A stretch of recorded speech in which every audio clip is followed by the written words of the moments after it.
Penal, હમણાં એક ગઈકાલે જ વિધાનસભામાં અને વારંવાર ચર્ચા થાય છે કે લગ્નની જે નોંધણી છે બહુ સારું કર્યું. એ પદ્ધતિમાં આપણે ફેરફાર કર્યો સરકારે.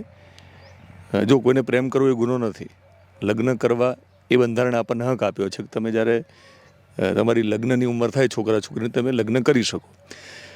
પણ ખોટા લોકો જોડે લગ્ન કરવાના, ભાગીને લગ્ન કરવાના અને મા બાપ પાઘડી ઉતારે પોલીસ સ્ટેશનમાં અને દીકરી સામે ના જુએ એવા દ્રશ્યો આપણે જોયા છે.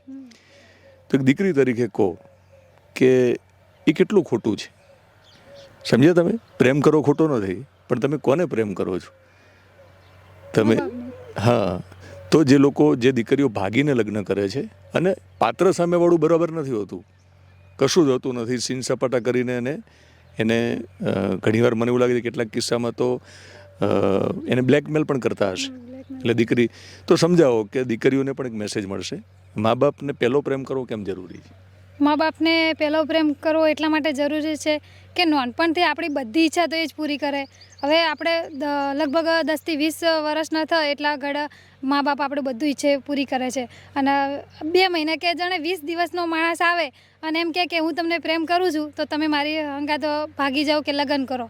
તો દરેક દીકરીને કહેવા માગું છું કે એવું ના કરાય, કારણ કે આપણે બાપની ઇજ્જત જાય, સમાજમાં નામ ખોટું બદનામ થાય. આપણે મા બાપને કહી શકીએ કે પપ્પા મને ગમે છે તો તમારો જો હા હોય તો તમે અહીંયા લગ્ન કરાવો, ભાગવાની કોઈ જરૂર તો છે જ નહીં. લગ્ન કરાવવા અને ભાગીને જાવું એમાં રાત દિવસનો ફરક છે. પેલા પપ્પા લગ્ન કરાવે ને એમાં થોડું સારું સન્માન વધારે મળે. અને જે છોકરો કે જે વ્યક્તિ તમને ભગાડી જવા તૈયાર હોય એ તમને ક્યારે, એટલે દીકરીઓ વિચારવાની જરૂર છે કે જે મા બાપથી દૂર કરવા માટે જે તૈયાર થતો હોય એ કદાચ એનો ન જ થાય ને ભવિષ્યમાં. એ પણ દીકરાને પણ જેને સમજવું જોઈએ કે 20 વર્ષમાં એના મા બાપની નહીં થઈ તો એની શું થવાની. ઓકે, એને પણ એ વિચારવાનું છે.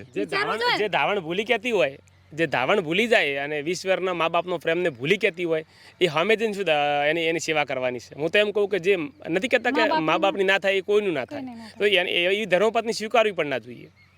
તો જે ભાગી જાય છે ને, અલ્ટિમેટલી આપણે ફરી ચર્ચા એટલે કરીએ છીએ કે એ દ્રશ્યો બહુ ડરામણા હોય છે, પીડા થાય બાપને. મોટાભાગે છે ને લફંગાઓ જોડે ભાગી જાય છે અને સોશિયલ મીડિયા ઉપર મોટી મોટી ગાડીઓના ફોટા જોઈને. બે ઘટનાઓમાં એવું જોઈ કે એના બાપની 10 એકર જમીન અને એ છોકરી ગઈ ડ્રાઈવર સાથે, એને ઘરનું છાપરું પણ નહીં, અને પોલીસ સ્ટેશનનું હાથે પકડીને લાવી. તો છોકરી એવું કે મારી મમ્મી પાસે ઓળખતી નથી.